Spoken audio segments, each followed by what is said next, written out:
Guys, I'm a bit concerned about this season for 2025 because we have just had our fourth race this year and, well, we have just experienced arguably the most boring race since Monaco of last year, where we saw no overtakes in the top 10 at all. And, well, we've just seen one sole overtake by Lewis Hamilton and Isaac Hadjar being the only overtake in the top 10 throughout. It looked like that maybe the McLarens would be able to push Max Verstappen, and I guess they did, but they never truly threatened. And well, that's been the story really when you look back at it at the first four races of this season. Yes, I'm including the sprint race in this because while we have four different race winners, if you actually look at the detail, each winner has started on pole position and hasn't truly been challenged at all from those behind for that race win. Now, many of you will not be fussed about the fact that there's been four different race winners at the start of the season because it's the variety we have been so longing for. With, of course, fresh in our memory is Max Verstappen's dominance of breaking the all-time win record in multiple seasons. But what we have, if we look into the actual detail behind those race wins, is that everyone has been from pole position and everyone has been unchallenged to the checkered flag. And for me, that's just not what I watch racing for. I couldn't care less if one driver won every single race this season, as long as they were made to fight tooth and nail in every single race for it. Okay, not every single race, because we know not every single race is going to be a banger in an F1 season, just like how not every single football match ends up being a 3-2 stormer of a match. We do get the occasional 0-0 draw, the slugfest that we have to watch through, but the trade-off of that is that we do get, more than not, much more exciting matches and races to watch. And I'm concerned we're not going to get that trade-off this year, even though qualifying is absolutely brilliant to watch and so exciting and a must watch now, considering the lack of racing we are getting on Sunday. The performance of the cars up and down the grid now is so close. We're seeing less than a second separating the whole field after Q1. We're seeing thousandths of a second separating multiple cars. It's the difference between you being on pole position or down in third or fourth. It is brilliant to watch, but it doesn't translate to the race on Sunday. So why is that? So the first reason is the obvious one. The cars are too big, they're too heavy, they're unsuitable for the tracks that we go to and have been going to for many a year in F1. There is no way in hell that Suzuka, a brilliant race circuit like that, historic, a brilliant track to drive, should be like Monaco. We basically got Monaco 2.0. We got one more overtake in the top 10 than we did in Monaco last year, and I cannot believe what I witnessed yesterday. Now, there is a reason other than the regulations for this, which we'll touch on in a minute, which is the tyres and the track surface and so forth and how they interact. But primarily, the cars have got too big, they've got too quick as well. Now, that sounds silly, but yes, they are. These cars are way too quick now, where some corners aren't even corners anymore. 130R as an example, you used to have to lift through that corner. There's a reason why Fernando Alonso's overtake on the outside of Michael Schumacher is forever lauded as a brilliant overtake and goes down in the history books and is on every highlight reel every time we go to Suzuka. Because back then, you couldn't take that corner flat. The balls of the man to make that move around the champion at the time, Michael Schumacher, was unbelievable. But now, we see Charles Leclerc go around there one-handed while holding on to his rear view mirror. That's how easy it is to take that corner, and that's a testament to the engineering feat of F1 today. But it doesn't translate to good racing.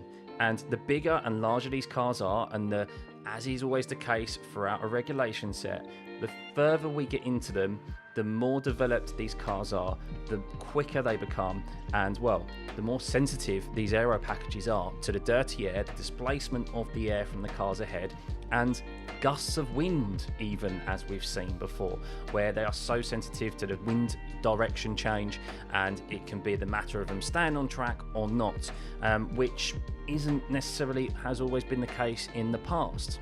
Now, thankfully, we only have one more year left of this regulation set, which in the first instant did work. The whole reeds and ground effect was introduced was to provide less dirty air displacement from the cars ahead, and that way it would allow the car behind to follow closely. And in the first 2 seasons, especially the first season, we saw cars going 3 wide quite regularly. We saw some great racing in the first season, but as I mentioned, the aero packages have become more sensitive, the cars have developed, and that's now no longer the case, and we have the heaviest, largest cars in F1 history, and that's why racing is few and far between at tracks, which we most definitely should be seeing considerably more racing. Now, the new regs in 26 should hopefully address this slightly, heading back in the right direction in relation to size, smaller, more nimble cars, because they're slightly lighter as well, but it's not going to solve everything from the get-go. And what could dramatically help with the racing right now is the tyres. Yes, that age-old topic of tyres. Now, to some it may be boring, but ultimately they are so essential. They are the most essential thing in F1 outside of the car, because they are the only point of contact the car has to the ground. Okay, the skid plate as well, but you get my point. The tyres are so important, and Pirelli are so influential to how we go racing, or the drivers go racing at any race circuit. And the compound of tyre that they decide to take to these race circuits can decide whether it's going to be an interesting race or if it's going to be a damp squib like we just saw at Suzuka. Now, Pirelli have been doing this for more than a decade. It's not their first rodeo, and I think they have honestly got their tyre selections, their tyre construction, so how they create the tyre, how they choose what level of compound of tyre they take to races, and the tyre pressures that they decide to implement at each race circuit. They have been overly cautious, and they have got it wrong more times than they have got it right. And that's just unacceptable, especially for a contractor that has just re-signed to supply tyres for the next 5 years. So Pirelli really need to get their act together and provide F1 a tyre that just slightly degrades more, or just takes a step softer to these circuits. The fact that we just had Suzuka be an easy one-stop is a travesty. That should never be the case. It's the highest loaded circuit on the calendar. Now, the first sector was relayed. There is a caveat here that I will admit. The same at China. It was newly resurfaced, and they got it wrong. The hard compound tyre just lasted forever. So we have seen these 2 races when normally tyre strategy, tyre management would be a factor, not really come into play. It seems this hard compound tyre can just go forever. The medium does degrade a bit more, but not a lot.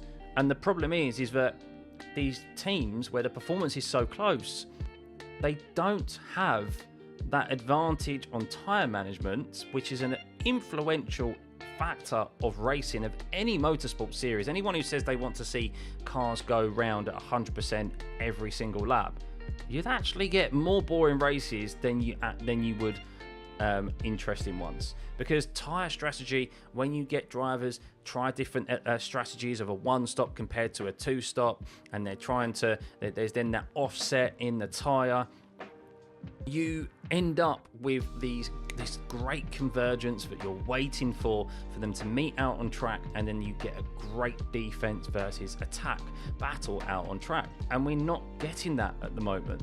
And I'm afraid we won't get that in a number of races moving forward at tracks where we know overtaking is already very, very difficult regardless of the size of the cars. So Pirelli need to do better. Fred Vasseur has stated this. He's asked for this. He's stated that this season is going to be a Saturday championship, and Pirelli need to do more with their tyres to ensure that they degrade a bit better. George Russell also stated the same as well in a post-race interview, stating that we shouldn't be able to take this hard compound tyre as long as we did, for as hard as we did as well. But I do have a little bit of sympathy for Pirelli, because they are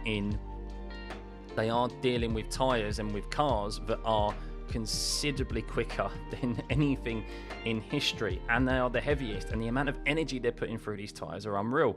I get it, we don't want to see tyres ultimately blow up while these drivers are going at 180 miles an hour through corners. We don't want to see a Jack Doohan, do we, on the regular, although of course that was self-inflicted by him not closing his DRS. But you get my point, a tyre could blow up at that moment and drivers head into these barriers at ridiculous speeds. We don't want that for safety reasons.